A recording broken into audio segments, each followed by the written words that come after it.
morning, Acadiana. This is your daily live production of the news on Cypress Street Radio, of course, and on AOC 1, and on YouTube this morning. I was hoping to be joined this morning by Bruce Cohen. He may still join us. He's restarting his computer, had a few connectivity issues, so you guys are stuck with me reading the news for at least the first part, and then hopefully Bruce will be able to join us after his computer clears out and we clear some of that cache so that we can buffer all these signals that we are sending out all across the world. So if anybody from our team is listening out there, I'm not able to listen into Cypress Street, just let me know that Cypress Street is good. So you guys in the audience may hear some dinging as I get some notifications this morning. So without further ado, let's get into the news, which of course is topped off by some COVID-19 health emergency news. State's death toll tops 1,000. St. Landry deaths surpass Lafayette, by Claire Taylor, writer for The Advocate. 1 month since the first Louisiana death from novel coronavirus was announced, health officials reported Tuesday more than 1,000 people in the state have died from COVID-19. Also on Tuesday, the number of deaths from the virus in rural St. Landry Parish surpassed the death toll in the more populous Lafayette Parish. State health officials reported 129 new deaths attributed to the virus Tuesday across the state, the highest single-day death count in the state since... Thanks, Mandy. Mandy chimed in to let me know that it's working. I'm sorry. Let's go from, also on Tuesday, the number of deaths from the virus in rural St. Landry Parish surpassed the death toll in more populous Lafayette Parish. State health officials reported 129 new deaths attributed to the virus Tuesday across the state, the highest single-day death count in the state since the first fatality was reported March 14th. Not all the deaths occurred overnight, since testing and notification can take several days. COVID-19 has claimed 1,013 lives in Louisiana.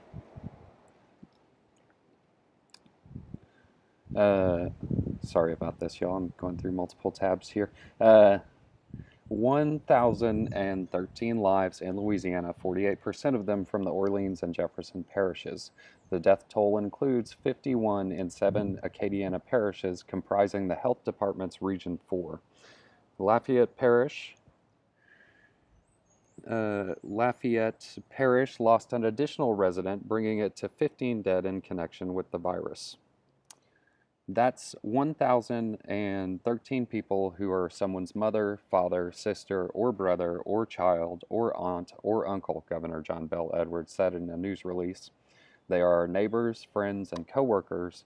They are more than just a number on a reporter graph, and as our fellow Louisianians, we will grieve alongside their families. St. Landry Parish, with 3 additional deaths reported Tuesday for a total of 16 deaths, surpassed Lafayette. That occurred on the heels of Opelousas General Health System's disclosure over the weekend that more than 15 staff had been infected, among them physicians, nurses, and other medical personnel. The virus was also hitting the health system's bottom line by squeezing out elective procedures and related outpatient services such as physical therapy, said CEO Kenneth Cochran. The hospital is operating on 10% of normal revenue while costs spiral, Cochran said. The federal government is helping make up for that with emergency advances on Medicare payments, which typically make up about half the hospital's revenue, Cochran said. The Medicare advances and other government help are keeping the hospital afloat, Cochran said. Without any help, we would have lasted 60 days, Cochran said.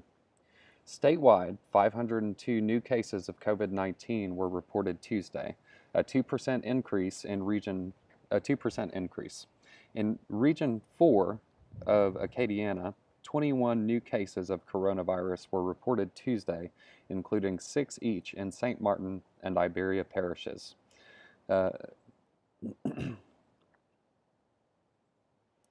Apologies.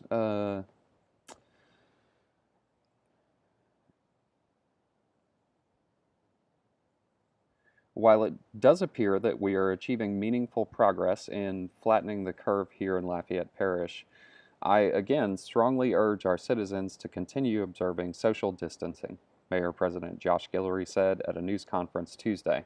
We simply cannot be complacent. Wednesday is the final day to get screened for the coronavirus at the drive-through Cajun Dome location in Lafayette. The site will be open from 8:30 a.m. to 10:30 a.m. In operation since March 18th, it's being closed because fewer people are using the site and because tests are more widely available elsewhere in the community. Since the site opened, 1,331 people were tested for the virus and 634 were screened out. Staff writer Ben Myers contributed to this report. All right, so let's see. Try and get back into the Hangouts meeting to see if I can get Bruce on here with us, because I think he might be on his computer. I'm having some trouble getting the meeting going, so Bruce, if you're listening out there, I may try and send you another Hangouts link, or Mandy, if you happen to be listening, if you can make a new calendar event and add conferencing and then send both Bruce and me the link, if that is possible. That might be a better option, or it may just be that, you know, the internet is strained right now, so it may be having some connectivity problems, so we're grateful at least that we can just get the news out to you this morning. Yeah, it's having some problems joining that Hangouts meet, so we'll see if we can make something else happen and see what is going on. All right, meanwhile, let's continue on the news. So our next story, state shipping protective gear to hospitals. Louisiana has placed over 120 million in orders.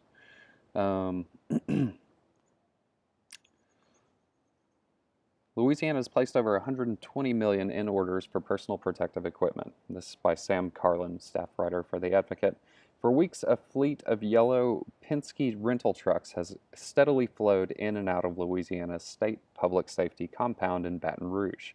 National Guard troops at the wheel, ferrying masks, gowns, goggles, and other equipment to hospitals across the state. The 24-hour-a-day operation, led by the Governor's Office of Homeland Security and the Emergency Preparedness and carried out by the Louisiana National Guard, is the backbone of the state's response to dire shortages of protective equipment faced by health workers. Louisiana has placed well over $120 million worth of orders for personal protective equipment alone, state records show. Not to mention millions more spent on ventilators, surge facilities, staff, and other resources. For weeks, the efforts have focused primarily on boosting the medical capacity of the New Orleans area, a hotspot for the novel coronavirus that has garnered national attention. Officials have also sent supplies to other thank you, Mandy, for making that calendar confirmation. Officials have also sent supplies to other major metro areas that have seen spikes in cases and deaths. Sorry, trying to join the meeting so that maybe we can be joined by Bruce, a better reader, especially while I'm trying to do some tech stuff on the side here. All right. National Guard troops stationed in Baton Rouge staff a state-owned warehouse on the public safety compound behind the Goodwood Library, where they take inventory of supplies, receive shipments, and load up trucks to make deliveries to hospitals. In the chaotic early weeks of the virus in Louisiana, the troops have received shipments in the dead of night and have fanned out across the state to drop supplies at hospitals and local facilities. It definitely has been frenzied from the start, said National Guard Lieutenant Colonel Ignacio Asaf, who oversees the team coordinating the effort. It has been 24 hours largely since this began. We're still a 24-hour operation. Nurses and doctors in Louisiana have faced an alarming shortage of personal protective equipment, a problem reported across the U.S. Health workers have told The Advocate and the Times-Picayune. They have resorted to reusing masks and gowns for days on end, a sharp break with standard practice at health facilities, nurses have said. They worry about picking up infections from patients and transmitting them to others because of the shortages. Louisiana has shipped millions of pieces of equipment, state records show, including masks, goggles, face shields, gowns, and other gear, sourced from the federal stockpile, private donors, and vendors. The National Strategic Stockpile run by the federal government has provided some aid to Louisiana, but the totals represent a fraction of what the state requested. The feds have sent about 745,000 masks, 425,890 gloves, and 1,624 gowns to the state, among other items. By comparison, the state requested nearly 2.2 million masks, 6.3 million gloves, and 874,129 gowns from the stockpile. Donors, including Apple, LSU, and state agencies, have picked up some slack, giving Louisiana 526,653 masks, 674,267 gloves, and about 3,000 gowns, among other equipment. In recent days, the federal government has told state leaders not to expect much more from the stockpile as it runs out of equipment. Instead, the feds are airlifting supplies into the U.S. from around the globe and making them available to distributors, from which states and hospitals must source the equipment.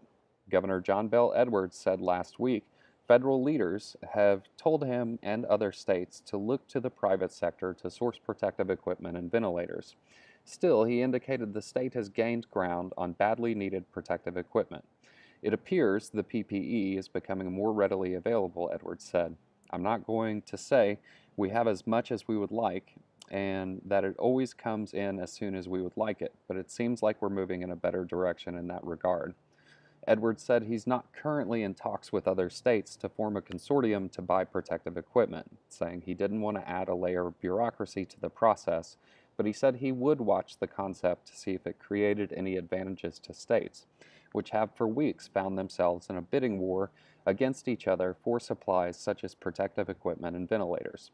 The governor has decried the situation as a disadvantage to smaller states like Louisiana.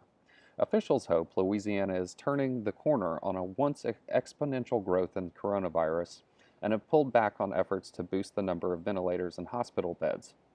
But the quest for more protective equipment is ongoing. We're going to continue to buy PPE for several weeks to come, said Casey Tingle, State Homeland Security Deputy Director.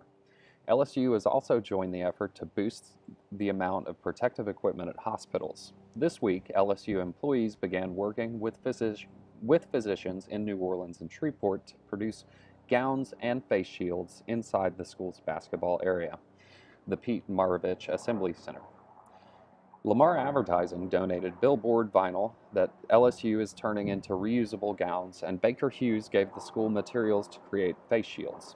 The effort began when Wayne Newhouser, LSU's medical physics program director, started developing prototypes for gowns and other equipment in his garage with biomedical engineering student Megan Moore. The school's coronavirus response team decided to scale the effort. Cries like the one we face today illustrate why research universities exist, said LSU Interim President Tom Galligan. We will make it through this pandemic by working together and ensuring that LSU's efforts from Shreveport to New Orleans make it to those on the front lines of this fight. The State Emergency Preparedness Agency not only oversees the spending of more than $110 million on temporary hospital at the Ernest N. Memorial Convention Center in New Orleans, but millions more on hotel leases, ventilators, and other resources. The agency also coordinates the distribution of protective equipment, ventilators, hand sanitizer, and other supplies to the hospitals across the state. The agency receives requests from the city and parish emergency leaders or mayors and decides where to allocate the limited resources. So far, the agency has sent much of the allocation to New Orleans area, a national hotspot for the virus. Hospitals also call the agency asking for supplies. The National Guard carries out the deliveries through the warehouse and fleet of rental trucks. In some ways, the response is similar to efforts the National Guard undertakes following a hurricane or a flood, when it sends hulking military vehicles to hard-hit areas to deliver supplies. This time, though, Asif said the Guard rented Penske trucks because they're more agile, without the speed restrictions and other regulations. All right, so let's see. We're going to try and maybe tune in again to our meet, but it seems like, and Bruce, if you're listening out there, it may not have been your device, because yeah, I am having trouble connecting to the Google Meet. So Google Meet has been a reliable tool through this, but again, everybody on the internet is a little taxed with everybody being home, so it may or may not be able to join this morning. And that's okay. We'll figure something else out and get Bruce back on as soon as we can. In the meantime, I will continue on with the news read. All right, so Edwards offers hints about reopening of state by Sam Carlin. Governor John Bel Edwards on Tuesday provided the first hints of what the state's reopening could look like, with the first step of allowing elective medical procedures to resume and the possibility of eventually allowing businesses to operate with reduced occupancy. While the state's transition to an open economy is still a ways off as the state continues to battle a high death rate from the coronavirus, Edwards' comments indicate Louisiana will be grappling with the virus long after the state's stay-at-home order is lifted and until a vaccine becomes available. While that stay-at-home order is scheduled to run through April 30th, Edwards has suggested previously it could be extended, but he said Tuesday he intends to announce what the next phase is several days before it expires. While the next phase remains murky, Edwards said at a news conference Tuesday that social distancing practices, wearing masks in public, and other health measures will endure for the foreseeable future. Social distancing is going to be a part of our future for some period of time, he said. State and national health experts have said the virus will dictate when and how the economy begins to reopen, and Edwards warned the state could be back to the point of hospitals at risk of being overrun if he loosens things too quickly. If that happens, the state would have to ratchet back down. Some Republican state lawmakers have called for an end to the state's stay-at-home order as unemployment claims mount. The governor said his administration will rely heavily on the federal government's guidance on the next steps after the stay-at-home order. The state has largely followed the guidelines offered by U.S. Centers for Disease Control, or the CDC, and prevention, instituting several waves of restrictions based on CDC guidance. What that announcement looks like will depend in large part on what our case count looks like on that date, Edwards said of the April 30th date. As we move forward, we don't want to get back to a place where we're on a path to exceeding our health care. Along with closing down bars, casinos, gyms, and other businesses, Edwards' administration has also told medical providers to halt elective procedures. Edwards noted Tuesday those can only be delayed for so long. Those will likely be allowed to resume sooner rather than later, he said. He also said, it doesn't make sense to open businesses back up to their previous occupancy limits if the state is still trying to do social distancing. He said his administration was looking at ways to potentially have businesses such as restaurants operate at reduced capacity, but that wouldn't happen until after April 30th. Officials have said a big part of the state's strategy to reopen businesses will involve serology testing, which could test people's blood to determine if they have coronavirus antibodies and therefore immunity to the virus. But that effort appears to be hitting some speed bumps. Alex Bio, Assistant Secretary of the state's Office of Public Health, said officials need to be certain the test results are accurate, and it's not yet clear if the tests are able to tell people with certainty if they do or do not have the antibodies. For instance, Bio said officials need to know that the test won't produce a positive result for the coronavirus antibodies if somebody had the common cold, which is another type of coronavirus. Bio said that a vaccine is vitally important to getting back to normal life. While officials believe people build an immune response after contracting the virus, it may only last a few months. What we don't think with coronavirus is you get lifelong immunity, he said. In the meantime, Edwards' administration continues to urge residents to stay at home and follow the state's restrictions, which bar gatherings of 10 or more, and encourage people not to gather at all if they can help it. Edwards has in recent days said people need to do a better job of following those orders, which could save lives in a state with an outsized share of deaths compared to its population. A wide racial gulf that has exposed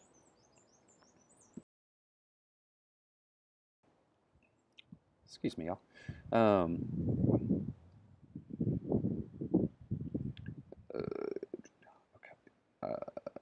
Okay, a wide racial gulf has exposed a greater risk of death among black people. I hope the gravity of this resonates with everyone out there, Edwards said of the death toll. The state confirmed its higher number of deaths in a single day, Tuesday, 129, bringing the death toll above the grim milestone of 1,000, Edwards said. But he also noted the state saw its largest number of test results, more than 10,000, with only about 500 new cases. The governor pointed to positive signs in hospitalization and coronavirus patients on ventilators, which both dropped Tuesday. The state had raced to surge its medical capacity, especially in the New Orleans area, as modeling over the past month showed the region on track to run out of hospital beds and ventilators. But a 1,000-bed temporary hospital facility at the Ernest N. Memorial Convention Center only housed 84 patients Tuesday, which Edwards' administration said was good news and indicated the state's stay-at-home order was working as intended.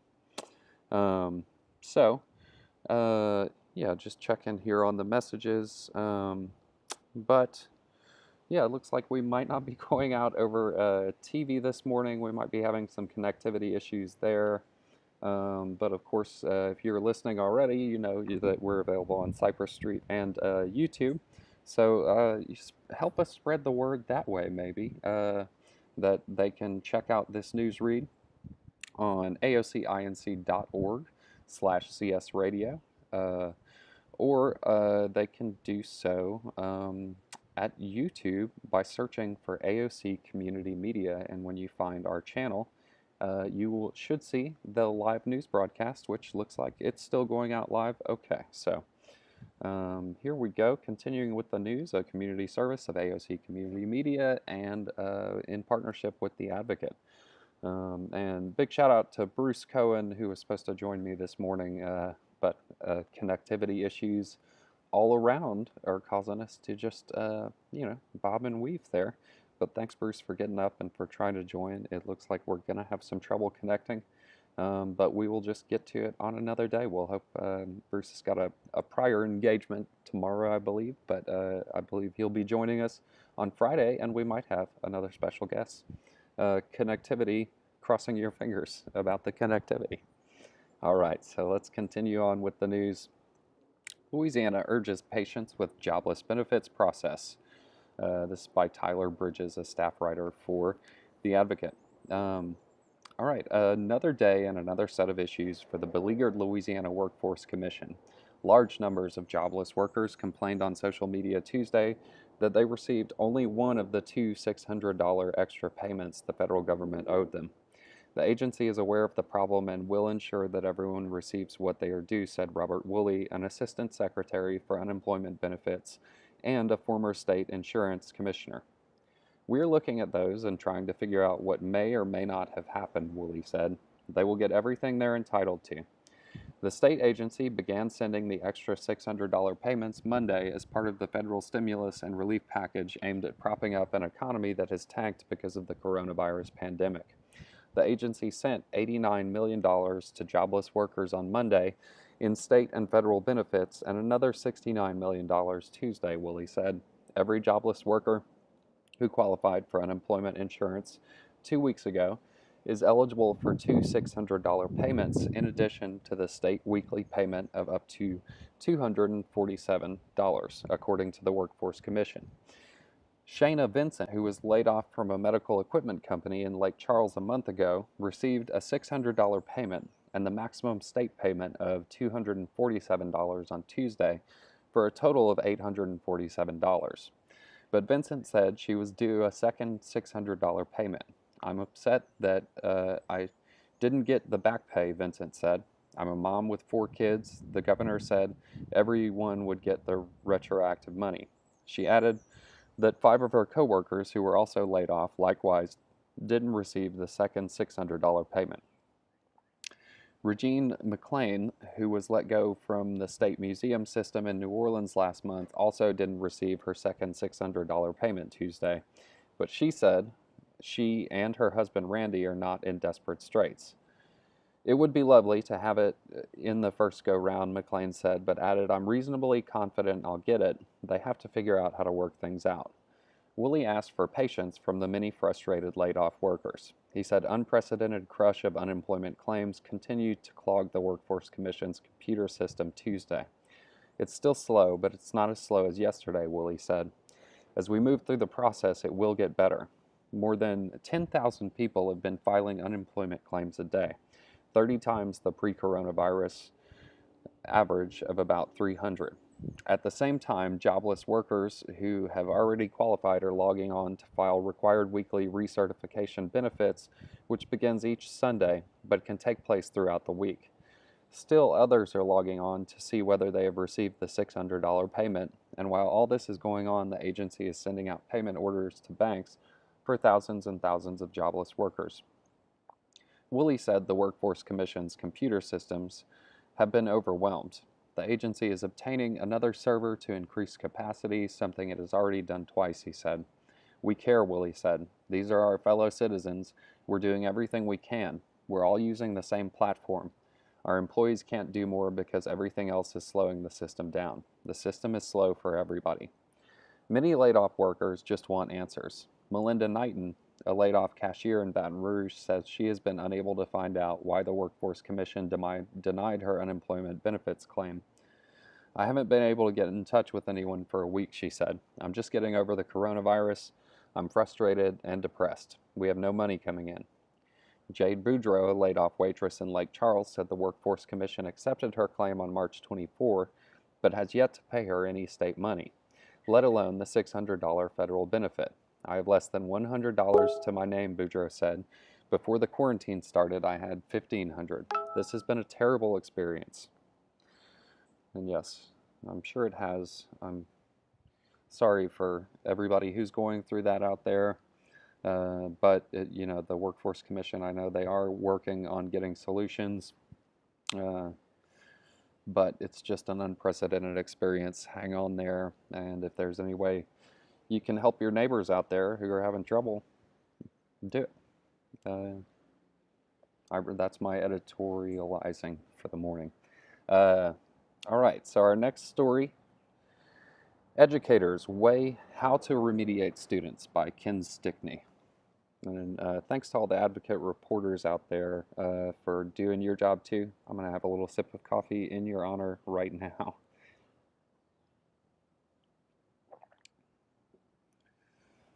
All right, so again, educators weigh how to remediate students. An expected decision to close Louisiana public schools for the rest of the 2019-20 school year might create specific hardships, but it gives educators the opportunity to make plans. We'll have to see what his proclamation entails, said Holly Boffey, District 7, member of the Board of Elementary and Secondary Education. Now that the governor has made decisions, we'll see people take a more aggressive approach for the rest of the year. In short, school systems have been awaiting Governor John Bel Edwards' decision on reopening the schools or keeping them closed to meet social distancing requirements, part of the national and state plan to restrict the spread of coronavirus that has led to a pandemic. 39 of the 69 Louisiana public school systems have offered some form of distance education since public schools closed in Louisiana on March 16th. Per Edwards' instructions, they were expected to reopen at the end of April, but Edwards told reporters in Monroe this week that he would announce this week that they'd be closed for the school year. Justin Centani, District 6 representative on the Lafayette Parish School Board, said it may be possible for students to return to schools this summer before classes resume in August for the 2020-21 school year, if the local school board and the system's professional staff agree and find a way. He said schools must find a way to teach students content for the last 9 weeks of the school year. It would be unfair, he said, for students to return to class next year assuming they learned all the necessary content to advance without being in class. Centani said, the school system surveyed students about their access to the internet, but he was uncertain what percentage of Lafayette Parish students have access. Superintendent Irma Trosclair was not available to discuss the survey, but in a public letter on the LPSS website, Trosclair said the system would continue to offer families teaching resources on its website, specifically through an eLearn site. Contact information was made available so parents and students could contact teachers about those lessons. The newly developed eLearn site, LPSS eLearn, will be updated weekly, and we feel this is another resource that will be beneficial as we work to do everything we can to fill gaps for students and families, Trosclair wrote. Sintani, who has 2 children in the school system, said his efforts to teach his children at home have shown him how difficult teaching is. His older child, he said, is better equipped to handle online lessons and guide himself through the lessons. The younger child in elementary school needs more direction. Parents are seeing how hard it is to be a teacher, said Nathan Roberts, Dean of the College of Education at the University of Louisiana at Lafayette. We ourselves know a lot of things, but we don't know how to get other people to understand what we understand. Roberts said that in the past years, standardized testing gave reference points to what students knew at the end of the school year. That won't be available this year, but he said it's important to determine what students know now before they advance to the next grade. There will be gaps in learning between students, he said, even in a system where online instruction is offered. He said, as UL faculty member, he's learned some college students, especially those in rural areas, have more difficulty accessing the internet. Boffey, an experienced classroom teacher, said it will be important to get the right diagnostics to test children before they advance academically. Some students will be well positioned to advance in grade. Others have more challenges. She said if all students were A students, the decisions would be easy. But in other cases, students will need remediation to make up for the knowledge and skills they missed in the last 9 weeks of the school year. Online instruction without a teacher may not be enough. One thing I fear is for our youngest learners, Boffey said. Older students were already using devices, so online learning wasn't as challenging. If students are tested and found wanting, she said that will force systems to make hard decisions. Roberts said options might involve remediating students before the start of the 2021 school year. Those involve huge questions, some financial, that school systems must figure out. Boffey said it also represents a huge opportunities to be creative in addressing student needs. She said the Federal CARES Act, designed for recovery from the pandemic, includes money to help schools. First, she said, school systems, parents, and students must hear what Edwards intends.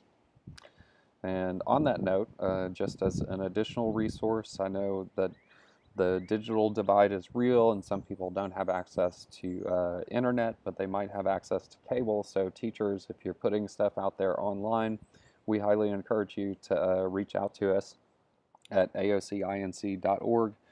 To submit lessons to us so we can air them on our cable stations, and maybe that's one more way to reach your students. Now we're at about the midway mark, and I know that Bruce normally does a little bit of good news. I haven't, or some entertainment features, the horoscope, the day in history, things like that.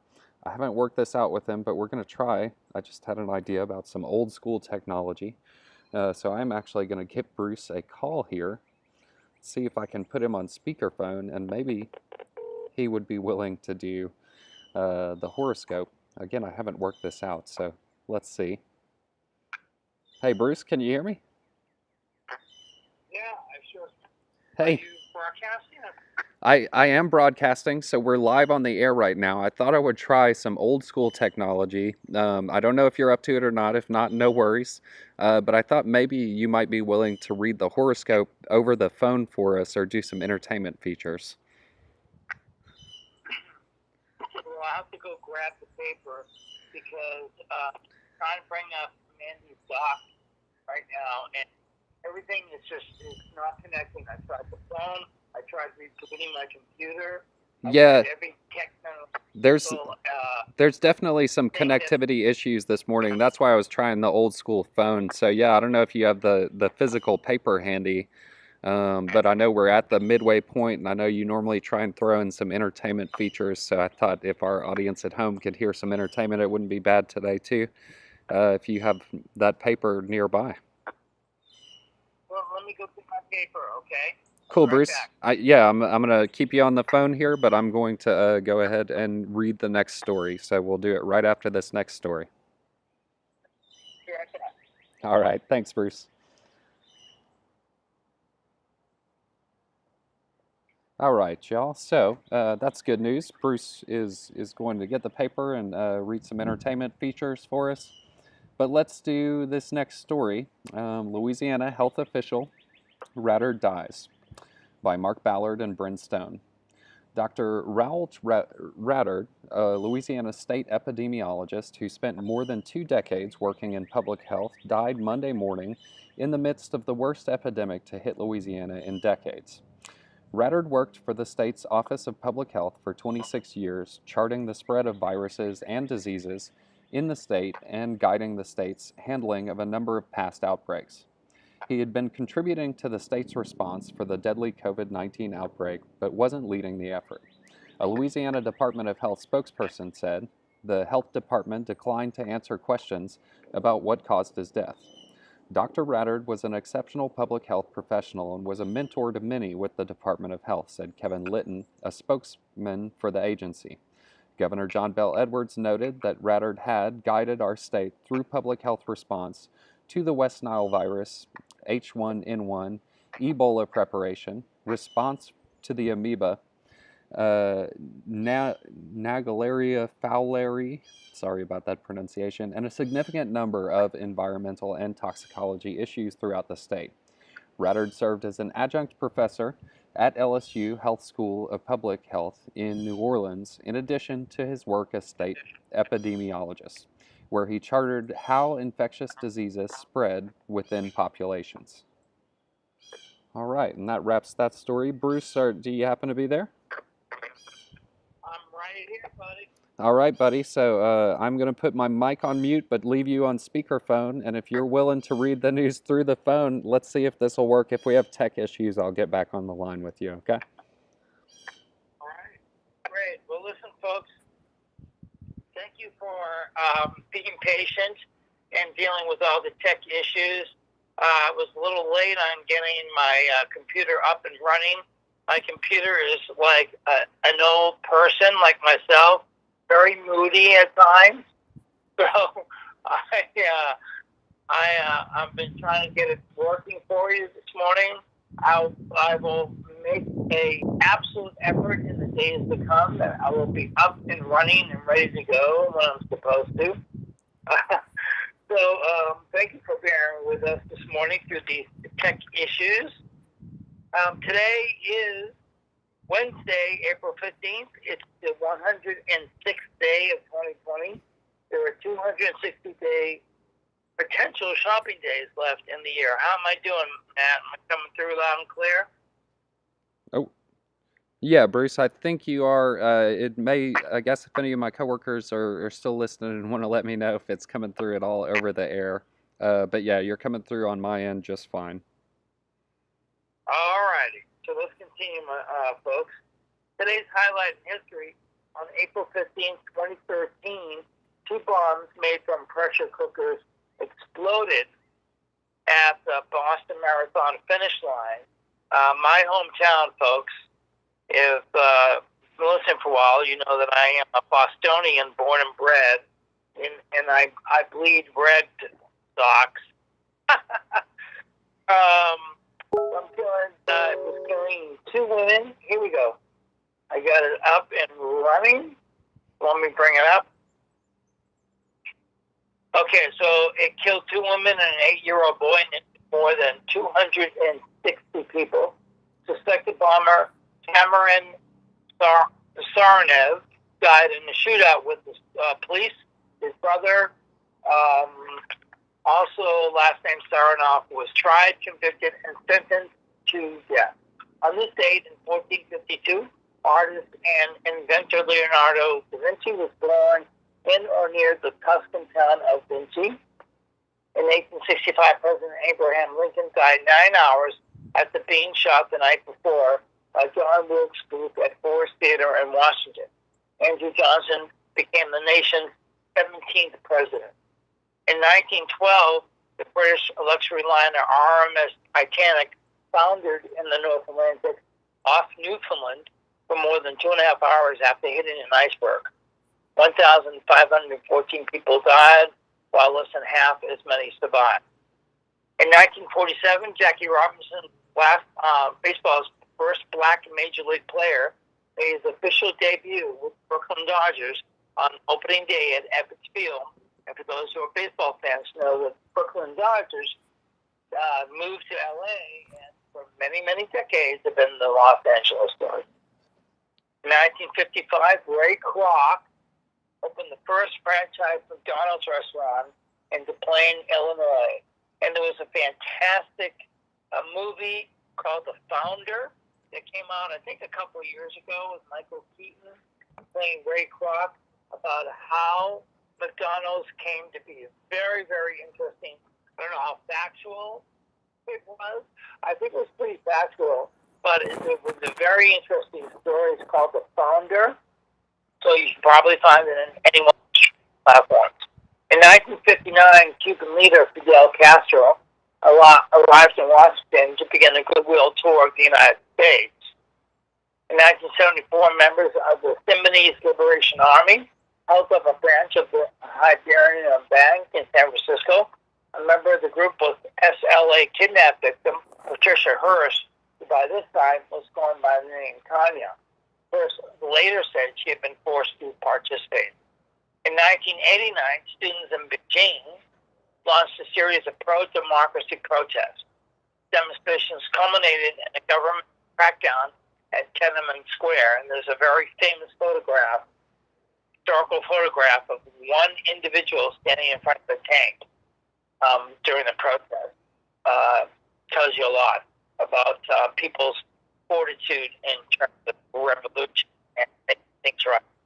1998, Pol Pot, the notorious leader of the Khmer Rouge, died at age 72, invading prosecution for the deaths of 2 million Cambodians.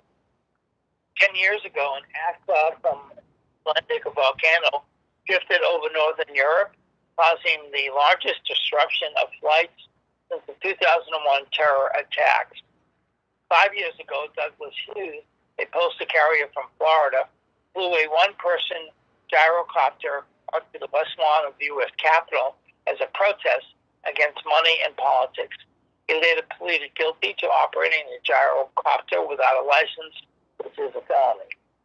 1 year ago, a fire swept across the top of the Notre Dame Cathedral as a soaring Paris landmark underwent renovation. The blaze collapsed the cathedral's spire and spread to one of its landmark rectangular towers. The fire officials said the church's structure had been saved.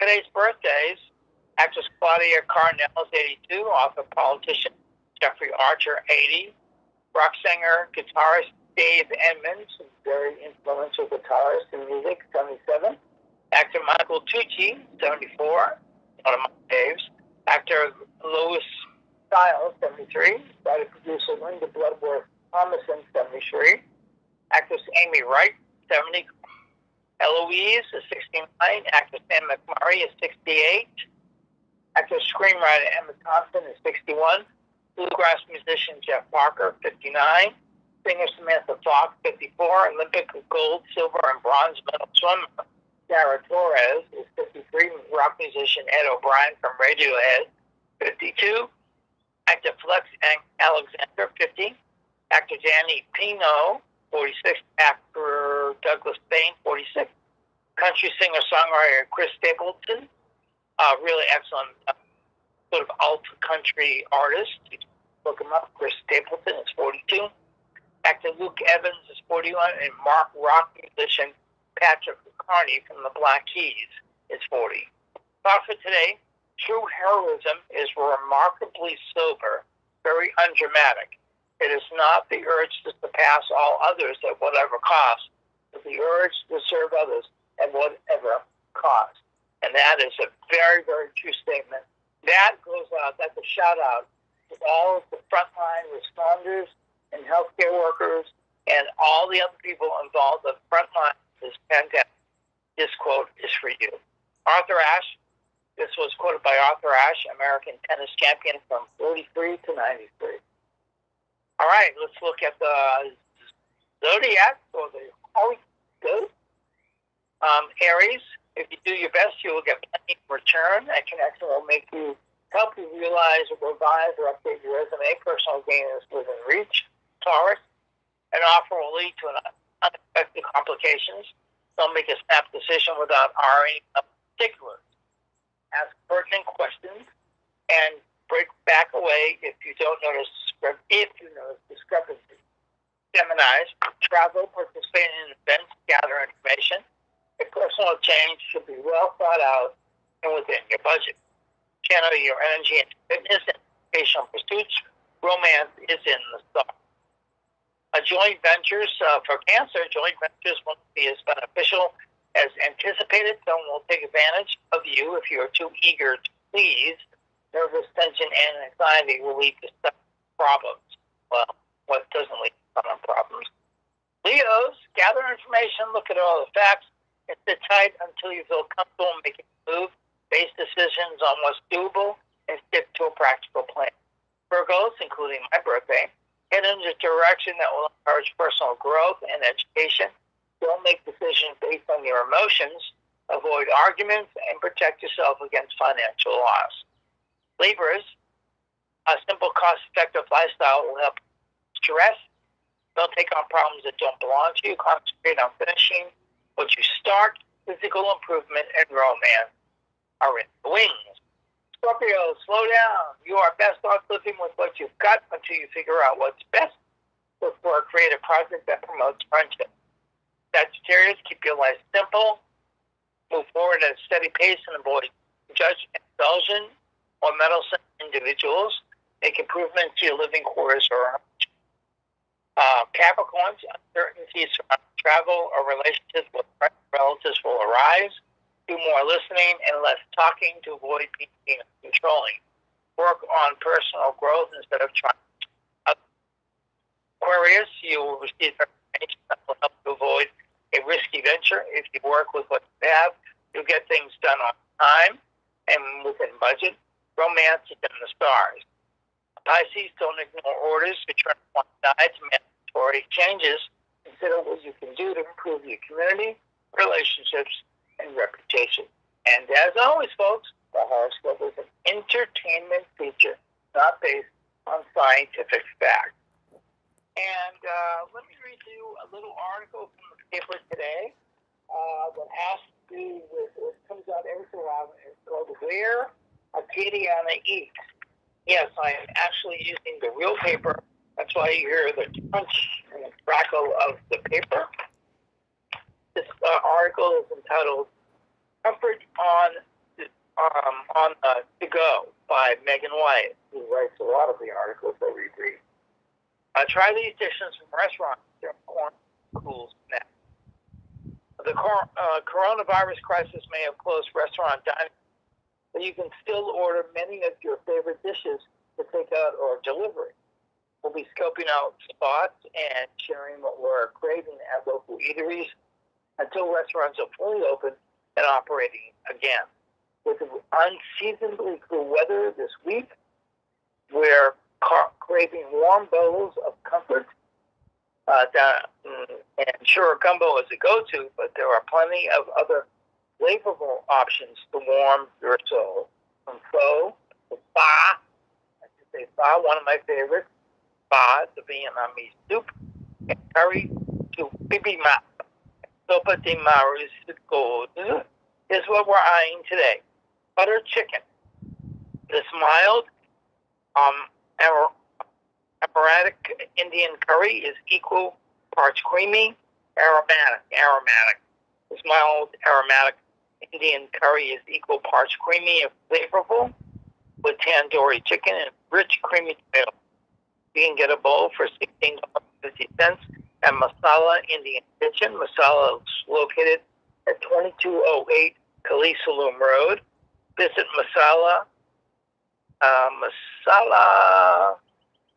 MasalaIndianKitchen.com, MasalaIndianKitchen.com, or you can call 337-981-6373 to learn more about hours and to order. Bibimbap bibimbap, whatever. This green-inspired dish is the perfect mashup of sweet and savory, green rice, beef bulgogi, red dragon sauce, pickled vegetables, sesame seeds, and a sunny side-up egg. You can get a bowl for $12 at Boomville Watering Hole Restaurant downtown. Okay, continuing with that article. Hey, Bruce. Yeah. Hey, I hate to cut you off, bud, but it looks like we're getting close to the end on TV. I'm going to see if I can fit in one or two more news stories for the TV audience. Thank you for putting up with the technical issues and calling in, and I understand you'll be busy tomorrow. Is that right? Yes. Tomorrow I will not be available because I have a Zoom meeting at 9:30, but Friday I am available. But look, I've got the stories up. If you wanted me to continue, I can do that. I can just pick up where you left off. I'm sorry, Bruce. I didn't catch the end of that, bud. I said, I have the news stories right here. I was able to bring them up, and I can continue reading a couple more news stories if you wish. Well, I fear that the connection might be too bad for the hard news, because yeah, it's cutting out every once in a while just because of the phone connection. But I'm gonna go ahead and wrap it up, and I will let you go for today, bud. And we'll see if we can get you on a better connection on Friday, which I'm sure we'll be able to do. Okay, all right. Thank you, buddy. Thank you, bud. Yeah, you too. Everybody out there, have a great day. You too, Bruce. Thanks, bud. Bye. All right. So thanks so much to Bruce Cohen for calling in and doing that. Thanks to the audience. I know the audio quality wasn't the best that it's ever been, but we are doing what we can in this connectivity world.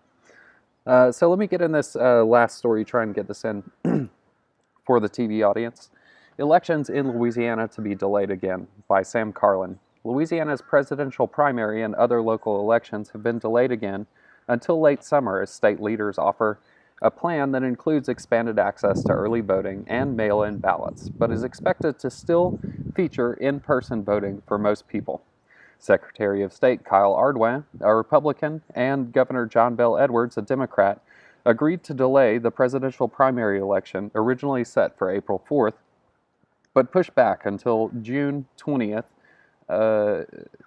until July 11, to give Ardoin's office more time to prepare. The subsequent general election for some local races was delayed until August 15th. There's just more work that needs to be done, and I think he just needed another month, said State Senate and Governmental Affairs Committee Chairwoman Sharon Hewitt, Republican Slidell, noting Ardoin's office needed more equipment and had to print more ballots. Edwards, during a news conference Tuesday, endorsed an emergency election plan offered by Ardoin to extend early voting from a week to 13 days and expand absentee voting to people affected by the coronavirus, among other measures. The plan, which is slated for a vote by the House and Senate Governmental Affairs Committee Wednesday at the state capitol, allows several categories of people who don't normally qualify for absentee ballots to cast their vote by mail. That includes those with serious underlying health conditions, those 60 or older, people subject to stay-at-home quarantine or isolation orders, those experiencing symptoms of COVID-19 and seeking a medical diagnosis, or those who are unable to appear in public because of concerns that they were exposed to the virus, among others. In Ardoin's emergency election plan, released by legislative leaders, he estimates 375,000 people will cast their vote by mail in the primary compared to 63,000 in the 2016 primary. Louisiana will have virtually no role in selecting the presidential contenders, with former Vice President Joe Biden and President Donald Trump the presumed nominees for their respective parties. Other local races are on ballots across the state. Around 2.4 million voters are eligible for the July 11th election. Ardoin also indicated his office would not release unofficial election results on election night, writing in the plan that no results will be reported until the scanning and tabulation of all mail-in ballots is complete, not longer than 2 weeks after Election Day. Ardoin's office also has identified 32 polling places across the state that he said needed to be moved because they are located in senior centers or other locations with elderly people. That includes 9 in Jefferson Parish, 4 in Orleans Parish, and 1 in St. Tammany Parish. The plan calls for the use of warehouses where voting machines are held as temporary polling places if new locations can't be found.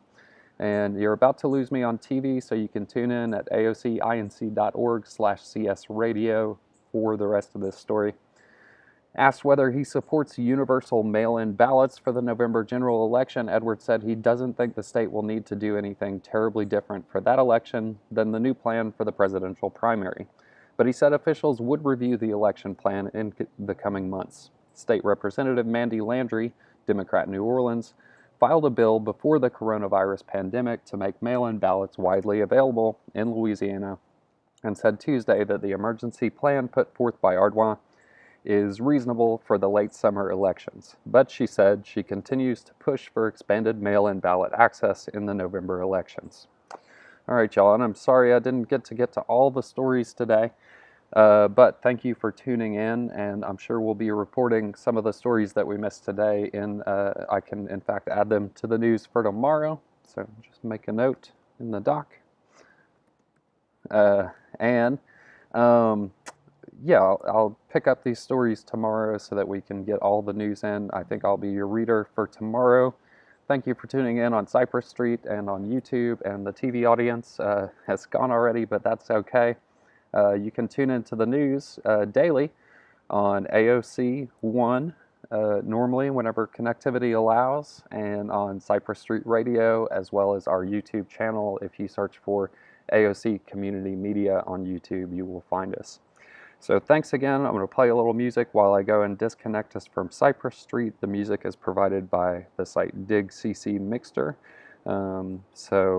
If you're listening out there, these tunes are by artists who have put music together and copyrighted it for attribution. So non-commercial projects and things like that can use it. If you're looking for some music that is cleared for copyright, I highly suggest you check out Dig CC Mixter. But let's see, let me go to the page and I will press play on the next song. Thanks for listening.